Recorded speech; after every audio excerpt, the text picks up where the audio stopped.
everybody, it's Nina. Thanks for joining me today for a new video tutorial. I'm really excited to be back featuring some Neat Tangled products as part of the Neat Tangled's 5th birthday celebration.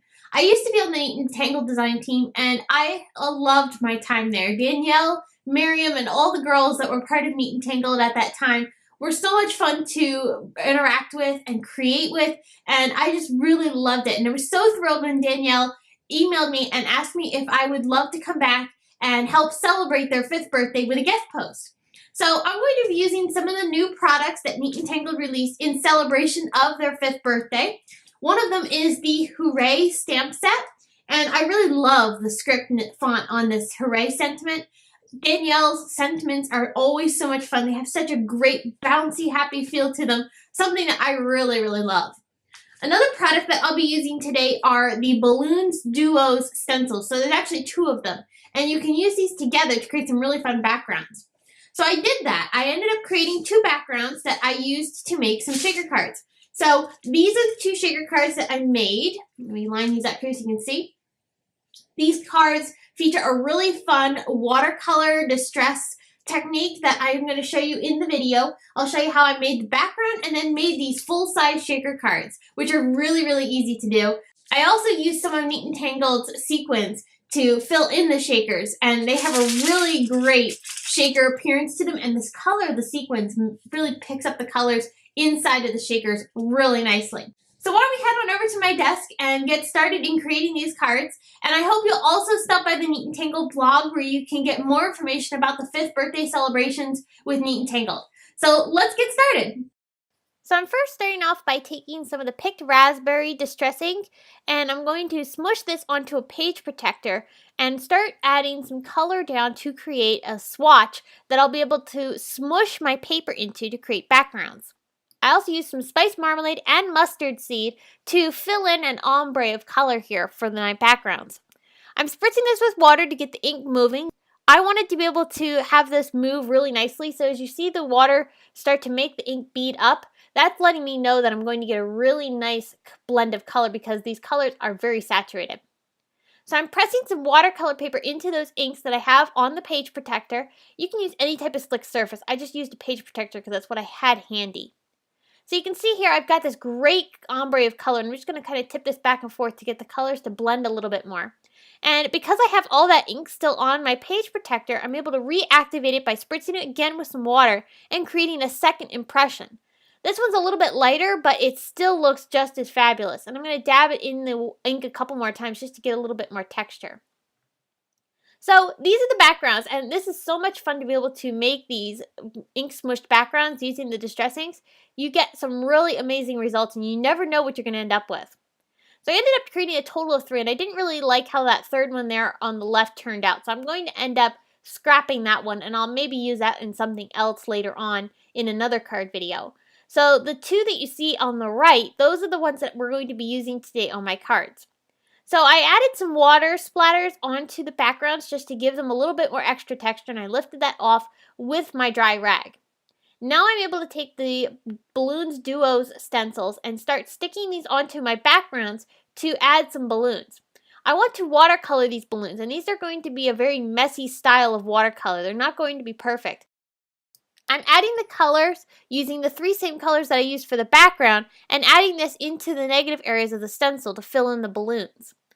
As I add these, I'm making sure not to use too much water because I don't want this to bleed outside the lines of the stencil too badly. You'll see that it's going to a little bit, but I wanted it to do that because I wanted to have the messy watercolor appearance. So if you want something more crisp and clean, I would suggest doing some ink blending. But I wanted to have that messy appearance, like I said. So I'm going to go ahead and color all of these in with watercolors using the same distress inks that I used in the backgrounds. I'm reapplying the stencil as I go along. As I'm working, I want to make sure that I don't mess up the balloons that I've already painted. So you're watching me switch between the 2 panels that I had already done the ink smushing on. So while one has been drying, I'm moving on to the second panel and working on adding the layer of balloons there. Then I'll go ahead and put that piece aside and work on the other piece that was sitting aside drying. So it's allowing me to get both done very quickly and allowing me to get that dry time in between the coloring so that the balloons have a beautiful appearance to them, as you can see here. These are very layered and interesting backgrounds, very abstract, but I really like how this looks, and it looks great behind the shaker cards. So I added more splatters to give, again, more texture, and now I'm also going to bring in some more of those same distress inks and add splatters to the background in both the picked raspberry and the mustard seed. I also wanted to add a lighter color in there, so I brought in some white acrylic paint and I just used that and watered it down to create some white splatters in the background. I also wanted to add an extra pattern in here, so I'm bringing in some ink blending tools and this great fractal looking stencil from Neat Tangled. I'm going to ink blend the same colors of distress ink in the ombre style that I had done the ink smushing on. So I'll start with the pink at the top, then I'll bring in the spiced marmalade toward the center, and then down at the bottom I'll add the mustard seed, and that helps just add a little bit of extra interest to the backgrounds, kind of gives a tone-on-tone background to these balloons and the really cool pattern that we've got going on here. You can see it really makes these backgrounds look so interesting. I really love how the blend of the patterns and the colors looks so neat together in these backgrounds. So now that I've got my backgrounds finished, I'm prepping the surface with my powder tool so I can do some heat embossing. I want these sentiments to be heat embossed with first a red color, and I didn't have any red embossing powder that I thought matched well enough with the balloons. So I'm using some watermelon ink and first stamping that Hooray sentiment onto my backgrounds 2 times to get a really dark impression. Then, because it's still slightly wet, I'm able to take some embossing powder and sprinkle that over top of the sentiment, so then I have a red heat embossed sentiment that matches with my card really nicely. So what I also wanted to do was make this a little bit more dimensional. When you heat emboss, you have already that really great dimension from the heat embossing, but I love the effect that you can get when you double layer and triple layer the heat embossing with multiple layers of it. So because I have the Misty Stampy tool, this allows me to restamp that Hooray sentiment so easily. And I'm able to restamp that same Hooray using some clear ink. This is some embossing ink from Simon Says Stamp. I'm going to stamp that right over top of my heat embossed sentiment that I had already heat set. And this is going to make it wet again. So then I can go ahead and take some more of that clear embossing powder, sprinkle that on, and this is going to create an even more dimensional sentiment. This turns out so cool, and I love the glossy finish that you end up having once this has been completely heat set. So I did this 3 times on each card. I ended up with a total of 3 layers of embossing powder. And then here's a close-up look at that really great dimension and how smooth and shiny and so dimensional the sentiment looks after it's been finished. I also wanted to heat set the supporting sentiment, It's Your Day. That's also from the Hooray stamp set. I'm going to stamp this again in that embossing ink, and I'll add some white embossing powder over top so I can have a white sentiment that matches really nicely with this card and also brings out the white splatters in the background. Now for the It's Your Day sentiment, I only stamped that once. I wasn't going to do this in multiple layers. I wanted that Hooray sentiment to be the one that stood out most. Now you'll also notice that I'm only showing you the steps for one of the cards. I repeated the exact same processes on both cards. So when you're seeing me do something on one card, I did it the exact same way on the other card.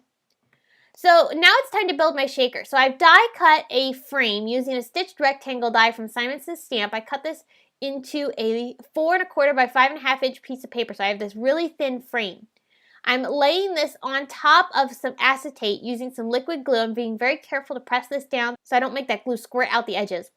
Then I cut some really thin strips of foam tape, and I'm adding this all the way around the back side of that frame and acetate so that way I can create a shaker well. This shaker well is going to be the full size of the card, so this is a huge shaker, and it looks so cool when we add this on top of our sentiment and background. So I'm adding some sequins here from Neat Tangled. These are some newer sequins, and I just love how these pick up the color that are underneath. So you can see here on the right, they look blue, but on top of my background, they pick up the yellow and orange tones, so it looks so cool.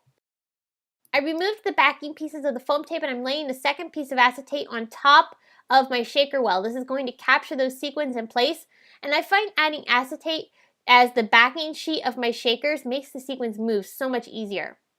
I also added some of those sequins to the background of my card panel, and I'm going to attach this onto a raspberry cardstock card base, just something that matched the colors in my card.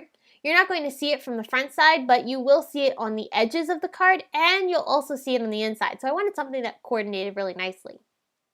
I'm also adding some double-sided tape to the back side of my shaker, And I'm going to layer these together, kind of fit them into place. Because these were both cut with that stitched rectangle die from Simon Says Stamp, they both line up perfectly. So I'm just going to line these up, and then I'll be able to attach this down onto my A2 sized card.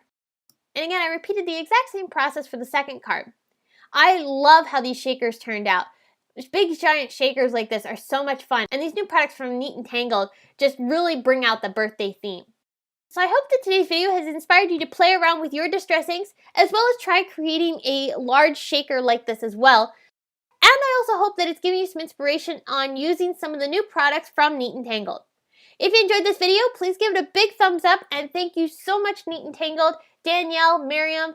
Thank you so much for letting me be able to come back and guest with you today and help celebrate your 5th birthday. Happy birthday! Thanks everyone for visiting with me. I will be back soon with another video tutorial, and thanks for watching. Bye!